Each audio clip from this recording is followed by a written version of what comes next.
Chào mừng tất cả các em đã quay trở lại với Lisa Channel. Hôm nay chị đang cầm trên tay một quyển sách hình dáng mới nè. Chúng ta có cô nàng búp bê rất là xinh đúng không nè? Bây giờ chúng ta sẽ cùng xem bên trong nhé. Chủ đề của ngày hôm nay chính là unicorn nè, những bộ đồ rất là dễ thương nè. Và đây chính là hai cô nàng búp bê của chúng ta. Và bây giờ chị sẽ chơi nhé.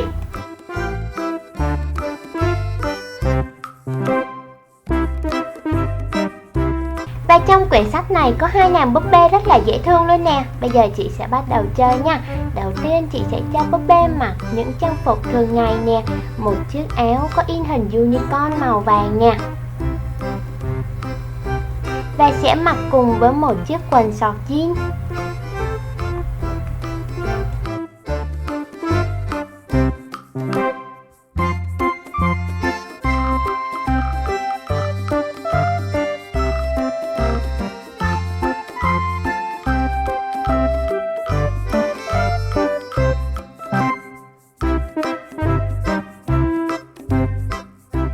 Và bạn còn lại chị sẽ cho búp bê mặc một chiếc áo trễ vai màu xanh dương nè, kết hợp với một chiếc đầm có hình ngôi sao của unicorn nè, một chiếc đầm màu sắc cầu vồng nè.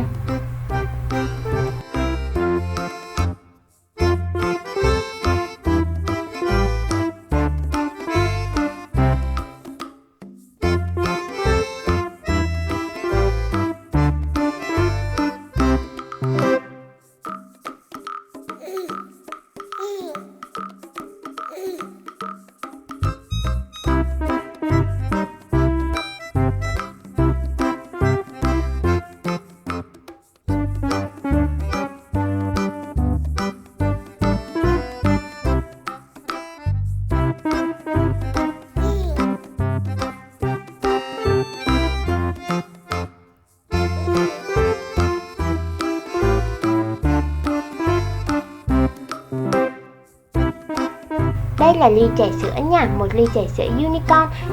Hai bạn đều trông rất là xinh xắn trong bộ trang phục thường ngày đúng không nè? Và bây giờ chị sẽ cho hai bạn cùng đi tham dự lễ hội hóa trang nha. Một bạn sẽ hóa trang. Trước khi hóa trang thì chị sẽ cho hai bạn đi làm tóc trước nha. Chúng ta sẽ làm những bộ tóc thật là phù hợp với lễ hội hóa trang nha.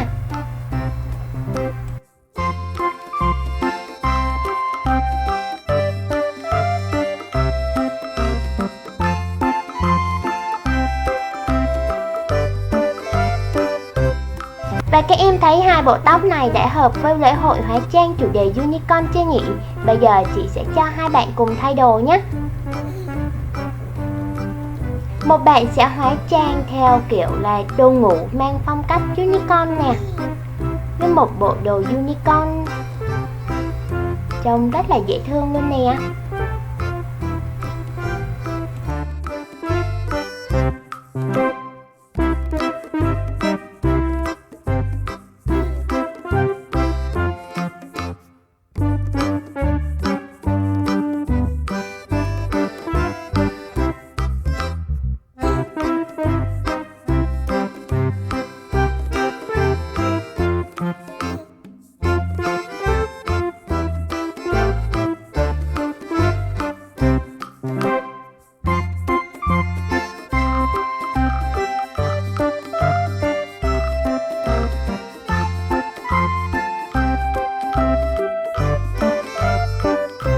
Các em thấy là hai bạn đều đang mặc đồ theo chủ đề unicorn, và bạn nào là phù hợp nhất với lễ hội unicorn này nhỉ?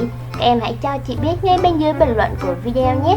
Hẹn gặp lại các em ở video tiếp theo với những chủ đề mới lạ hơn nữa nha.